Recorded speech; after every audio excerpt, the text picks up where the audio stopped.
मालवण पुतळा प्रकरणामधील शिल्पकार आपटे आणि बदलापूर अत्याचार प्रकरणातील उदय कोतवाल यांना मुख्यमंत्री एकनाथ शिंदे यांचं संरक्षण आहे असा मोठा आरोप खासदार संजय राऊत यांनी केलाय। शिंदेंकडून दोघांना वाचवण्याचं काम सुरू असल्याचा दावा सुद्धा त्यांनी केला आणि यावर राऊत राजकारणातील अनपढ असल्याचा पलटवार शिंदे सेनेचे खासदार नरेश म्हस्के यांनी केला आहे।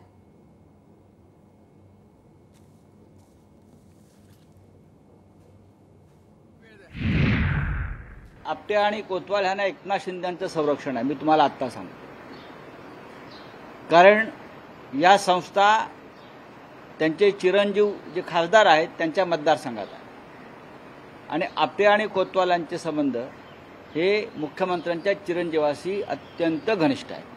त्याच्यामुळे या बलात्कार प्रकरणामध्ये मुख्यमंत्री शिंदे यांची भूमिका अत्यंत संशयास्पद आहे। आपटे आणि कोतवालला वाचवायचं काम हे एकनाथ शिंदे यांनी केलेलं आहे।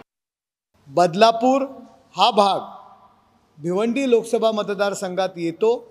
संजय राऊत हे अनपढ आहेत राजकारणामध्ये, केवळ ओरडणं, कुठलीही माहिती न घेणं आणि केवळ आरडाओरड करणं आणि मी जे नेहमी आरोप करतो की ते नोकरी शिवसेनेची करतात उभाटाची आणि चाकरी ही शरद पवारांची करतात।